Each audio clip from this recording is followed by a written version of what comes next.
नमस्कार, आप देख रहे हैं द हिंद 24 न्यूज और मैं हूं आपके साथ साक्षी। आइए नजर डालते हैं आज की बड़ी खबरों की ओर। कश्मीर में आतंकवादी गोलीबारी में कोलकाता के पर्यटक बितान अधिकारी की मौत हो गई। स्वयं संवाददाता। कश्मीर में आतंकवादी गोलीबारी में मारे गए लोगों में कोलकाता का एक पर्यटक भी शामिल है। बंगाली पर्यटक का नाम बितान अधिकारी है और उसका घर 21/2 वैष्णव घाट रोड पर है। राज्य मंत्री अरूप बिस्वास मंगलवार रात बितान अधिकारी के घर उनके परिवार के सदस्यों से मिलने गए। बताया जा रहा है कि बितान अपनी पत्नी और बेटे के साथ 8 अप्रैल को कश्मीर गए थे। उन्हें 24 अप्रैल को कोलकाता लौटना था, लेकिन मंगलवार दोपहर बितान की गोली मारकर हत्या कर दी गई। हालांकि उनकी पत्नी और बेटा बच गए। राज्य सरकार ने उनकी पत्नी और बेटे को कोलकाता वापस लाने की पहल की है। मुख्यमंत्री ममता बनर्जी के निर्देश पर राज्य मंत्री अरूप विश्वास मंगलवार रात मृतक के घर गए। ऐसा माना जाता है कि इस राज्य में कई और लोग आतंकवादी हमलों के शिकार हुए हैं। संयोगवश यह उल्लेख करना उचित होगा कि कर्नाटक से एक पति, पत्नी और बेटा गर्मी की छुट्टियों में जम्मू कश्मीर गए थे। स्वामी मंजुनाथ राव की पहलगांव की बैसरन घाटी में उग्रवादियों ने गोली मारकर हत्या कर दी थी। श्री पल्लवी और उनका बेटा बच गए। कर्नाटक के शिवमोगा निवासी पल्लवी देवी ने दावा किया कि उन पर 3 से 4 सशस्त्र आतंकवादियों ने अचानक हमला कर दिया। उसके पति की बेरहमी से गोली मारकर हत्या करने के बाद एक आतंकवादी ने कहा, मैं तुम्हें दोबारा नहीं मारूंगा, जाकर मोदी को बता दो। जम्मू एवं कश्मीर में मंगलवार को आतंकवादी हमले में 26 पर्यटक मारे गए। मृतकों की संख्या और बढ़ सकती है। मृतकों में मंजुनाथ भी शामिल हैं। उनकी पत्नी पल्लवी ने हमले की घटना को याद करते हुए बताया कि वह अपने पति और बेटे के साथ कश्मीर घूमने आई थी। मंगलवार को दोपहर 1:30 बजे हम पहलगांव में थे। अचानक 3-4 हथियारबंद आतंकवादियों ने उन्हें घेर लिया। वह पहले वाले का नाम जानना चाहता है। फिर उसने अपने पति को गोली मार दी। पल्लवी का साफ दावा है कि इस दिन आतंकवादियों ने चुन-चुन कर हिंदुओं की हत्या की। उसकी आंखों के सामने ही उसके पति को आतंकवादियों ने गोली मार दी और वे जमीन पर गिर पड़े। अपनी आंखों के सामने यह घटना देखकर पल्लवी ने खुद भी उग्रवादियों को चिल्लाकर कहा कि उसे भी मार दो, लेकिन एक आतंकवादी ने हिंदी में कहा, मैं तुम्हें नहीं मारूंगा, जाओ मोदी को बताओ।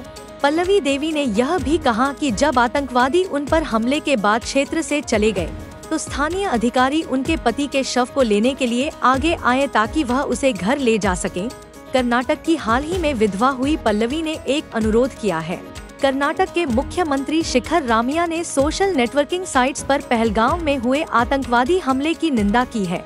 उन्होंने कहा कि सशस्त्र उग्रवादियों के इस हमले का निशाना कन्नड़ लोग थे। उन्होंने दावा किया कि वह इस आतंकवादी हमले से प्रभावित कर्नाटक के प्रत्येक निवासी के परिवारों के साथ खड़े हैं। उन्होंने यह भी कहा कि घटना के बारे में सुनते ही उन्होंने प्रशासनिक अधिकारियों से इस मामले पर चर्चा की। गौरतलब है कि अमरनाथ यात्रा से पहले घाटी में एक बार फिर दहशत का माहौल है। घाटी में एक और आतंकवादी हमला हुआ है। पहलगाम के आसपास गोलियों की आवाज से इलाके में दहशत फैल गई। अमरनाथ यात्रा से पहले दक्षिण कश्मीर के अनंतनाग जिले में पर्यटकों पर हमले के आरोप लगे हैं। बताया जा रहा है कि गोलीबारी में 26 पर्यटक घायल हो गए, लेकिन इस पर अभी तक कोई आधिकारिक बयान नहीं दिया गया है। बताया जा रहा है कि पुलिस और सुरक्षा गार्डों का एक संयुक्त दल घटनास्थल पर पहुंच गया है, जहां गोलियों की आवाज सुनी गई थी। पहलगाम मुख्य रूप से अपने जंगलों, साफ पानी की झीलों और विशाल घास के मैदानों के लिए प्रसिद्ध है। पर्यटकों के लिए इस क्षेत्र का आकर्षण अद्वितीय है। इस बार आतंकवादी हमला हुआ।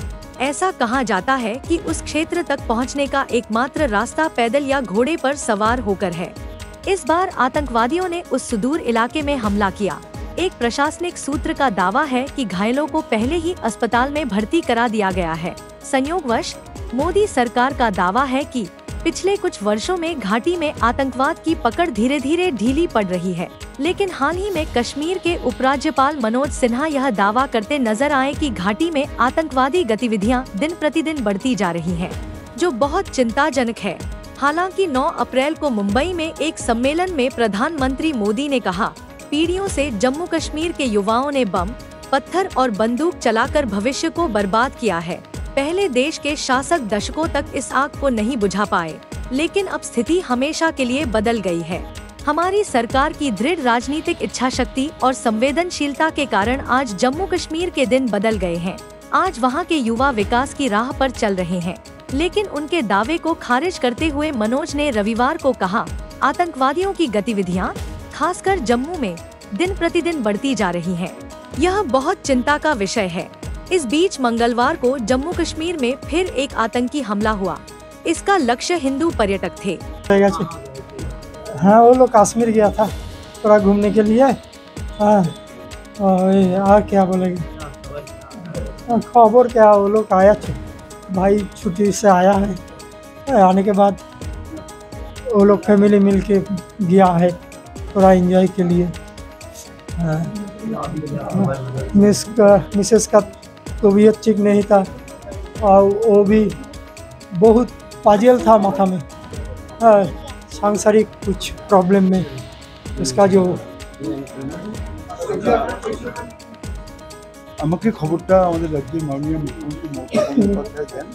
আমি খবর পেয়েই আমাদের স্থানীয় পৌর প্রতিনিধি প্রসেনজিৎ দাস নিয়ে আমরা চলে আসি, ওনার সঙ্গে কথা বলি। তারপরে আমি আমার স্ত্রীর সঙ্গেও কথা বলেছি। আমরা জানতাম নিজেও, পরে আমার স্ত্রী বললেন যে মারা গেছে। পরবর্তীকালে মাননীয় মুখ্যমন্ত্রী ওনার স্ত্রীর সঙ্গে কথা বলেছেন। আমাদের হোম ডিপার্টমেন্ট, আমাদের দিল্লি আরসি অফিস পুরোটাই করছেন মাননীয় মুখ্যমন্ত্রী। ওরা একটা কেস নিয়ে নাজিয়াল হয়ে গেছে। বউয়ের একটু এর জন্য মানসিক একটুখানি এফেক্ট হয়ে গিয়েছিল। ভাই এসেছিল এখানে, বলল তুই ওর মানসিক অবস্থাটা ভালো না, ওকে একটু কাশ্মীর থেকে ঘুরিয়ে নিয়ে আসি। তো ও কাশ্মীরে গিয়েছিল। এর আগে আমি সমেত ওরা রাজবাড়িতে গিয়েছিলাম। বলছে পয়লা বৈশাখে কেন আমরা ঘরে খাবো, আমরা রাজবাড়িতে গিয়ে খাবো। রাজবাড়িতে গিয়ে খাওয়া দাওয়া করে এসেছি। তার আগের দিন আমরা নৈহাটি বড় মার কাছে গিয়েছিলাম এবং বলেছিল বর্দা আমরা এলে একটা ভালো ছোট্ট জায়গা একটা সবাই মিলে যাব। ও আমাকে ছেড়ে এখানেও আমাকে বলেছিল যেতে, কিন্তু আমি আর যাইনি, আমি ইচ্ছা করে যাইনি। তুই তোরা যা, তোরা স্বামী স্ত্রী যাবি, তোরা আনন্দ কর, কিন্তু ঘোরাই। देखते रहिए द हिंद 24 न्यूज।